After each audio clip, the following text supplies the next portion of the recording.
आज भारत बांग्लादेश के बीच में एक अहम कदम उठा है और वो कदम ये कि भारत बांग्लादेश को 45,000 टन डीजल भेज रहा है। बड़ा सवाल है कि साहब ऑयल संकट, गैस संकट, तेल संकट, ये क्या क्या पेट्रोल डीजल संकट, देश में ही सुनने की बातें आ रही हैं और आप 45,000 टन बांग्लादेश को भेज रहे हो, ये क्या है? मतलब ये तो वो वाली बात हो गई कि संकट के समय ही मित्र का परीक्षण होता है और भारत क्या खुद को संकट में रखकर बांग्लादेश को तेल भेज रहा है? आइए आज के सेशन में इसी बात का विश्लेषण करते हैं।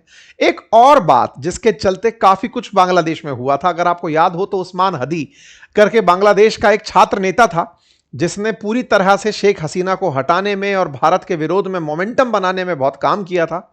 उसे बांग्लादेश में मार दिया गया था। उसके हत्यारे भारत में छुपे हुए बताए गए थे। लगातार बांग्लादेश के द्वारा भारत के खिलाफ बयानबाजी इलेक्शन से पहले रही। अपडेट यह है कि कल उनके हत्यारों को पकड़ लिया गया है भारत में। मतलब भारत शायद पहले भी पकड़ सकता होगा अकॉर्डिंग टू बांग्लादेश, लेकिन अब पकड़ लिया है और पकड़ लिया है तो शायद बांग्लादेश के साथ जो भी बात होगी उसे डील में कर लिया जाए। कुल मिलाकर के भारत बांग्लादेश के साथ अब अपनी शर्तों पर काम करने आगे निकल रहा है। कैसे, चर्चा करेंगे, क्योंकि हमारी पहली खेप में 5,000 टन डीजल भेजना शुरू हो चुका है और भारत बांग्लादेश का यह नया अध्याय तारिक रहमान के आने के बाद कैसे भारत के पक्ष में होगा, चलिए चर्चा करते हैं। लेकिन उससे पहले आपको एक अपडेट देना चाहूंगा और वो अपडेट ये है कि मेरे द्वारा इस रविवार को एक वेबिनार आयोजित की जा रही है। लिंक उसका कमेंट बॉक्स में पिन है। फ्री वेबिनार है। आर्टिफिशियल इंटेलिजेंस के थ्रू आप कैसे अपने आय के स्रोत बढ़ा सकते हैं, कैसे आप अपने काम को आसान बना सकते हैं, उस वेबिनार में मैं आपको सिखाने जा रहा हूं। अगर आप चाहें तो उस वेबिनार को ज्वाइन करने के लिए नीचे दिए गए लिंक को फॉलो करें, लिंक क्लिक कर लें और उसको जाकर फ्री ऑफ कॉस्ट एक व्हाट्सएप कम्युनिटी तक पहुंचे और उसे ज्वाइन कर लें। साथियों, इस सब बातों में सबसे इंपॉर्टेंट बात तब जब भारत के अंदर संकट ऐसे हो जो संकट अपने आप में ऑयल संकट की दिशा को दिखाते हो और आप उस समय ये सब कर जा रहे हैं, तो इसके पीछे का कारण जानने योग्य होगा। अनाउंसमेंट मैंने आपके सामने कर दिया, लिंक कमेंट बॉक्स में पिन कर दिया है। साथियों, बांग्लादेश में फिलहाल ऑयल का क्राइसिस है। ऑयल का क्राइसिस हर उस देश में है जो ऑयल इंपोर्ट करता है।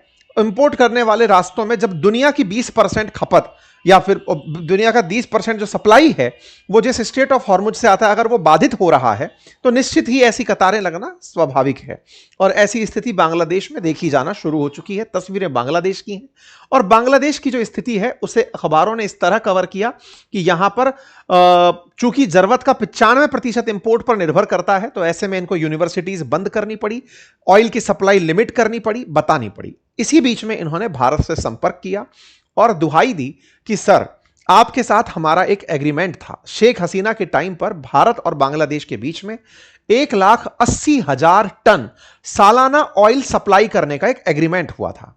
सर, पिछले साल जब सरकार के अंदर मोहम्मद यूनुस बैठे हुए थे, उनके द्वारा जिस तरह भारत विरोधी बयान दिए जा रहे थे, भारत ने वो एग्रीमेंट तोड़ दिया था।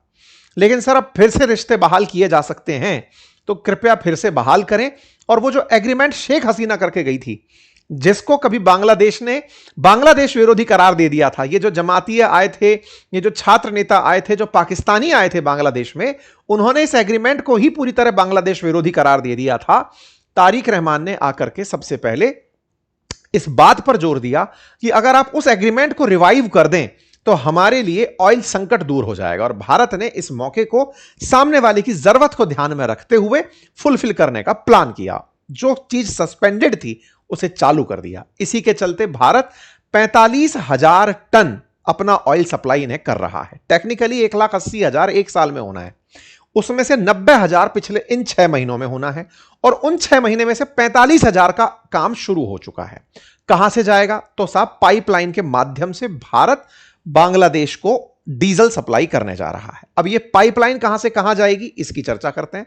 कुल 1,80,000 टन भारत से ऑयल सप्लाई होना है, बांग्लादेश को होना है। इसका अपडेट बांग्लादेश के द्वारा, जो वहां की बांग्लादेश कॉरपोरेशन है उसके द्वारा, पेट्रोलियम कॉरपोरेशन के द्वारा दिया गया है। ठीक है साहब, तो यह भारत के लिए और बांग्लादेश के लिए फिर से रिश्तों को रिवाइव करने में और ऐसे समय पर जब बांग्लादेश में ऑयल संकट है, यह एक बड़ी खबर बनकर आता है। साथियों, असल में भारत के अंदर नोवाखाली रिफाइनरी है। ये जो भारत के अंदर नोवाखाली नामक रिफाइनरी है, जो सिलीगुड़ी के पास स्थित है, यहां से हम बांग्लादेश के दिनाजपुर में पार्वतीपुर रेल हेड डिपो तक एक पाइपलाइन के माध्यम से तेल भेजने का 2023 में एग्रीमेंट किए थे, जब शेख हसीना प्रधानमंत्री हुआ करती थी।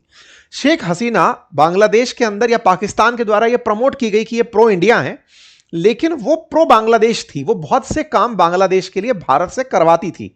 जैसे जब चूंकि 95% ऑयल इंपोर्ट होता है, तो उन्होंने भारत की नोवाखाली रिफाइनरी, जो भारत खुद इंपोर्ट पर डिपेंड करता है, उन्होंने इस रिफाइनरी से कहा कि आप सर ये रिफाइनरी का तेल हमें भिजवा दीजिए, ताकि साथ साथ हमारा काम भी चलता रहे। और उन्होंने इस काम को परमानेंट बनाए रखने के लिए, पहले हम ऑयल के वैगन भेजा करते थे, पटरियों के थ्रू जाता था, उन्होंने इस काम को पाइप के थ्रू करवाया कि साहब आप इसको इस तरह से भिजवा दीजिए।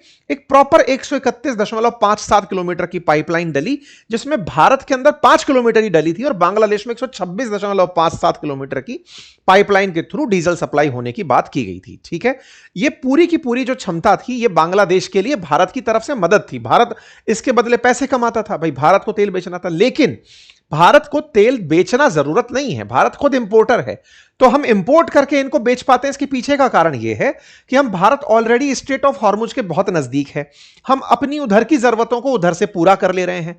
बांग्लादेश को अगर तेल परचेज करना है तो उसे पूरा इंडियन ओशियन घूम करके फिर अपने यहां ट्रक टेम्पर मंगाने होंगे। अगर बांग्लादेश को तेल चाहिए तो स्ट्रेट ऑफ हॉर्मुज से आने वाला तेल बहुत लंबे समय में आके पहुंचेगा, जरूरतों की पूर्ति लेट होगी।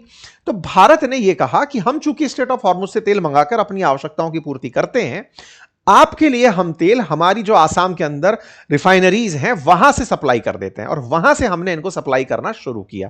ये उन दिनों की तस्वीरें हैं जब पहली बार एग्रीमेंट 18 में हुआ, 23 में जब ये चालू हुआ, उस समय भारत बांग्लादेश फ्रेंडशिप पाइपलाइन इसको नाम दिया गया। और भारत ने यह काम बांग्लादेश के हित में किया था और बांग्लादेश की सरकार ने उस समय इसे काफी सराहना की थी। लेकिन सरकारें बदली, या फिर कहिए कि जब शेख हसीना भारत आई तो इस पाइपलाइन को ही भारत विरोधी बता दिया गया, तो भारत ने सप्लाई को रोक दिया था। लेकिन जब से तारिक रहमान आए हैं तो उन्होंने आते ही इस पाइपलाइन को चालू करवाया कि साहब पहले तो वो ऑयल भेजिए ताकि हमारे यहां का संकट मिटे। संकट मिटने से होगा यह कि बांग्लादेश को असल में यह पता चलेगा कि भारत उनकी कितनी बड़ी जरूरत है। और तारिक रहमान के चलते यह काम अब अच्छे से हो पा रहा है। यही कारण है कि शेख हसीना की पार्टी के जो नेता हैं, जैसे कि मतलब जो आवामी लीग के जो नेता हैं, अब वो कह रहे हैं कि हां जी, पहले आप ही लोग थे जो भारत से तेल लेने को बांग्लादेश विरोधी करार देते थे और आज आप लोग ही खुद से तेल लेना शुरू कर दिए। इसका मैसेज क्या है? मतलब आवामी लीग के लोग अब मैसेज कर पा रहे हैं। इसका मतलब यह है कि आवामी लीग अब धीरे धीरे रिवाइव होने लगेगी। बीएनपी जब बांग्लादेश में सत्ता कर रही है तो उसके अपोजिशन में आवामी लीग अभी नहीं तो 5 साल बाद, 10 साल बाद फिर से पार्टी के रूप में बचकर वापस आएगी। लेकिन अगर जमातिये आ गए होते या फिर ये जो छात्र नेता थे जो प्रोपोगेटेड थे या प्रमोटेड थे, अगर इन लोगों का राज रहा होता तो ये लोग भारत के विरोध में हर वो संभव प्रयास करते जो देश की स्थिरता के लिए बड़ा हानिकारक होता।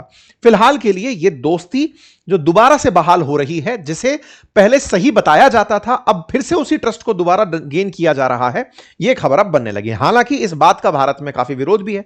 काफी लोगों का कहना है कि बांग्लादेश में जो माहौल रहा, जिस तरह से मोहम्मद यूनुस के समय पर स्थितियां रही, उसके बावजूद भी आप कैसे दे सकते हैं? तो भाई साहब, बात यह है कि भारत मोहम्मद यूनुस से पहले भी शेख हसीना के समय पर बहुत मदद करता था। ये तो बीच में पाकिस्तान एंट्री मार गया था। अब भारत फिर से रास्ते बहाल कर रहा है ताकि हमें बांग्लादेश में अपनी सेना को खर्च ना करना पड़े कि साहब इस बॉर्डर को भी चलो सुरक्षित करते हैं और सेना को लगाते हैं। हमारे पास फ्रंट 2 ही बहुत हैं, ठीक है साहब, जहां पर हम झगड़ा करने के लिए तैयार हैं, युद्ध करने के लिए तैयार हैं, बांग्लादेश, पाकिस्तान और चाइना के साथ। चलिए, फिलहाल के लिए बांग्लादेश के अंदर जितना भी एंटी इंडिया सेंटीमेंट था, जो इस महाशय के कारण था, जिसके चलते भारत में काफी विरोध था, अब वो पलट रहा है। और इस काम के अंदर हम लोगों ने, जब तारिक रहमान लौटे थे मतलब विदेश से आकर के अपनी मां के बीमार होने पर, भारत ने उसी समय इनकी मां के जब दिवंगत हुई तो उस समय कंडोलेंसेस भेजे। यहां पे जब चुनाव हुए तो भारत ने इनके चुनाव को स्वीकारा, तारिक रहमान को बधाई दी।